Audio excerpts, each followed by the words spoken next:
Welcome back to Movies TV Mad. I'm Mick, your host with the most. Just ask your girlfriends and your wives. And welcome to my daily video. You can follow me on X, Twitter at Movies TV Mad, and on Instagram and on Threads at Movies TV Mad X, and on Snapchat, Mick, your host with the most, and on TikTok, Mad Mickey's World, because I am absolutely barking, raving mad. The Harry Potter HBO reboot is a disaster, and it was a disaster even before they announced the casting for Severus Snape.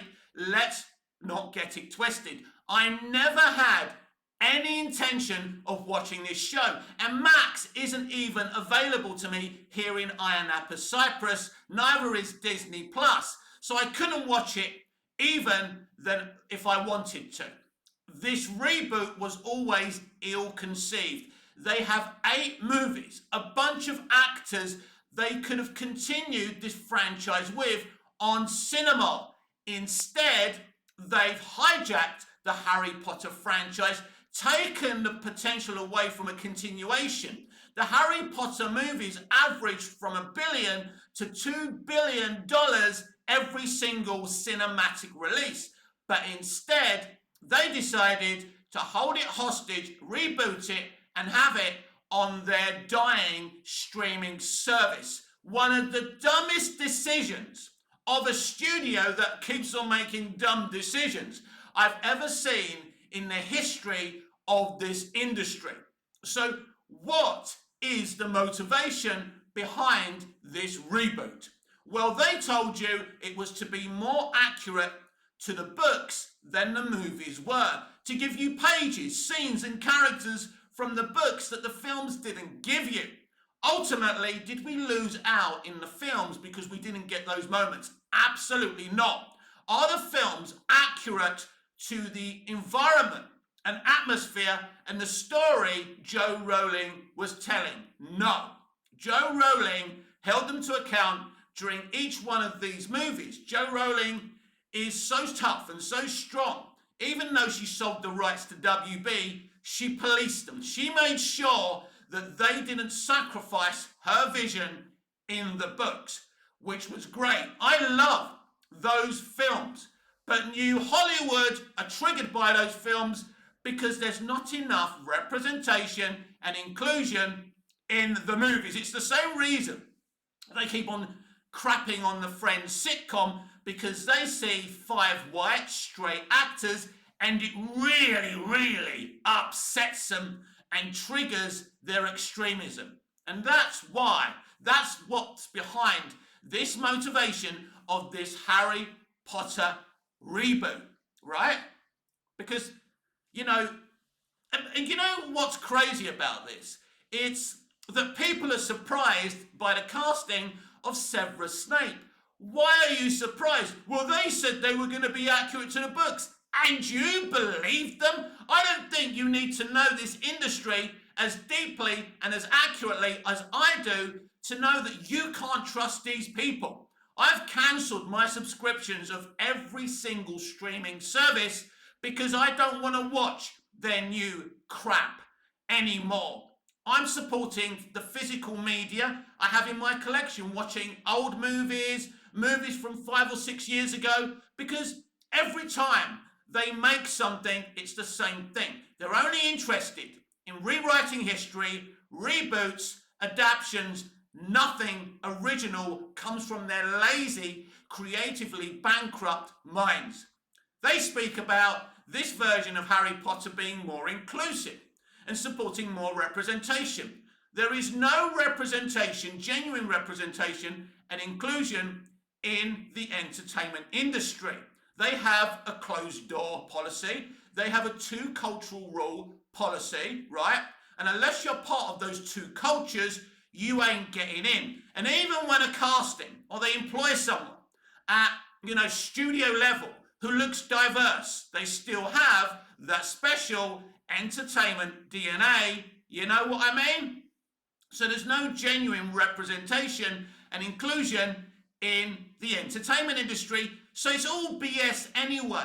So this Harry Potter reboot Its motivation, is about their extremism. They want to rewrite Harry Potter history.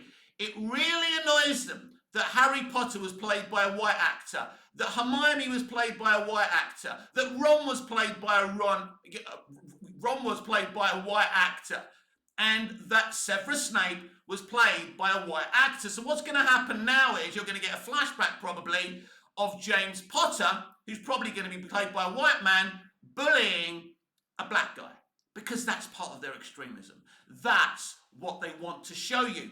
It's not about fantasy and escapism and giving young people that escape they need. Is it any wonder that our young people are suffering with so much anxiety and mental illness and worry and nervousness and anger and frustration when their young minds don't have an escape? They go on social media.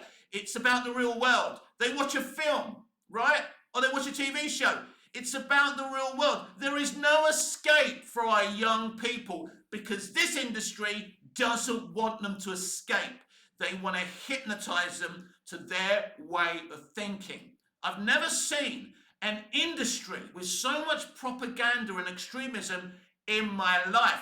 Now, don't get me wrong. There was positive American propaganda when I was growing up in the entertainment that I watched.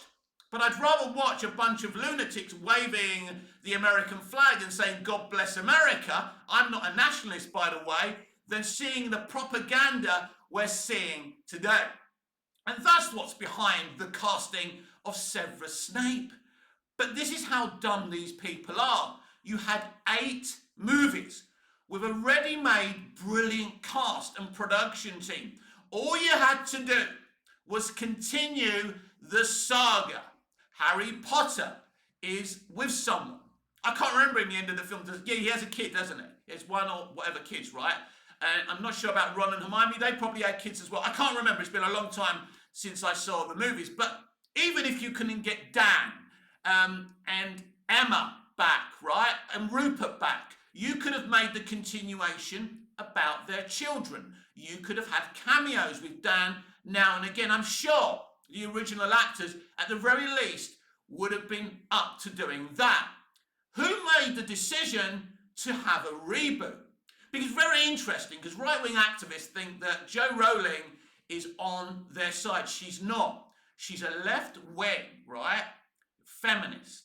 And the only reason she's got, and the only reason she has these transgender views is because of her feminism, not because she's a right-wing activist, right?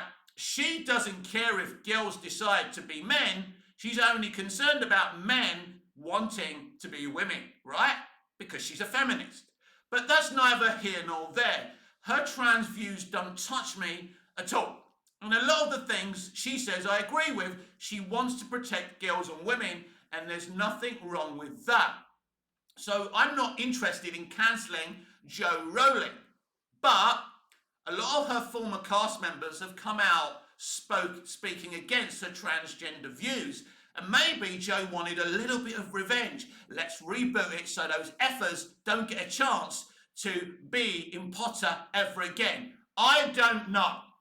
But rebooting Harry Potter, which was bad enough, and then holding it hostage on streaming and taking it away from the potential of $2 billion box offices per movie is dumb, and taking away the potential of continuing a saga that you've already set up is insane. It's absolute pure insanity. Now everyone's going mad about this Severus Snape casting. Now let me be clear. Don't blame the actor. It's hard enough to get acting gigs as it is. This guy has an opportunity. Why shouldn't he take it? I would take that role, even though I'm Anglo-Greek Cypriot, right? And I wouldn't care what people were saying. It's a gig. It's Harry Potter. It's a great opportunity. It's a privilege to be involved in a franchise like that, right? I don't want to see any hate for him personally. And he's going to have to toe the company line. I can't wait for all those articles saying that the fans, the customer, and the consumers are bigoted and racist. It's not about racism. Doctor Who took a historical character and cast a person of colour to play them, even though that character was white. That's how bad and deep their extremism is, and it's insane. Now, since Trump's come in, he's tried to destroy their DEI rules, and Warner Brothers have decided instead of DEI, they're calling it representation or inclusion. They've tried to change the small print. Trump's still gonna come after you. The only good thing about him becoming president is destroying their DEI rules. We'll see how he gets on. This tug of war this industry is having with its own customer is insane. You cannot beat your consumer. You are as much of a consumer-based industry as the local store, the local 7-Eleven, the local Tesco's, the local supermarket. You can never beat your customer. If you don't please your customer, if you pee off your customer, you don't have a business. And guess what, New Hollywood? You no longer have a business, right? So it's bad enough you made Harry Potter a streaming show. It's bad enough that you're rebooting Harry Potter. But this is outrageous. And it was going to be hard enough for any actor to equal what Alan Rickman did, but you make it even tougher for yourselves now. And, you know, as I say, it's not about bigotry and racism. The fact is that this character is white, and you decided to cast a gentleman of colour in the role. That's why people are angry. Let me give you a scenario. Let's say they rebooted a Beverly Hills Cop and they cast a white guy. Let's say they cast me as Axel Foley. The same people angry about the casting of Severus Snape would have the same energy for the casting of Axel Foley, because it would be insane for anyone but Eddie Murphy to play Axel Foley, but he must always be played by a black man. It's the same thing, everyone. It's not about bigotry. It's not about racism. It's about casting accuracy. It's about extremism, and it's about this industry constantly playing a tug of war with its own customer, then coming out and calling out their customer. You can't beat your customers. You can't. You shouldn't be at war with your customers. Your motivation should be, even though the decision to reboot Harry Potter and hold it hostage on a streaming service is ill-conceived, your motivation should be to make the best version of Potter you can make. But you can't anyway, because you don't have the people. You don't have the people to create great Harry Potter, because the people WB put together with those 8 movies were the best. And they gave us a fantastic adaptation that will never be equaled on this Harry Potter show. And casting who they've cast as Severus Snape just makes their job even more harder. Because now you're going to have a bunch of YouTubers, successful YouTubers with over 1 million subscribers working against you. And they have a bigger voice than you have. And the customers are going to join them. There's going to be a few idiots trying to defend this decision as usual. But there's no defending it. Because as I say, it's not about racism. It's not about bigotry. It's about doing things right. And I'm sure maybe Hermione may be played by a female of colour. Talking about Hermione, apparently, and I don't know if this was a joke on X-Twitter, apparently a man auditioned for the role of Hermione and he was rejected. This is the insanity. Why did you allow a man to audition as Hermione? It's insane. Security should have booted him out the bloody building. These are the insane times that we are living in. And I've turned my back. I'm a man who calls himself movies TV mad. I grew up loving movies, loving entertainment. The people making entertainment when I was growing up and performing entertainment were gods to me. De Niro, Pacino, Costner, Brando, Marilyn Monroe, you name it, they were gods to me. They were untouchable. There was no social media. We didn't hear from them. They weren't spilling the tea constantly. They were making it something special and glamorous. And watching the Oscars the other day, I wasn't seeing gods. I was seeing ordinary people of middling ability walking around in expensive suits and expensive dresses. The aura and the godlikeness of Hollywood is dead.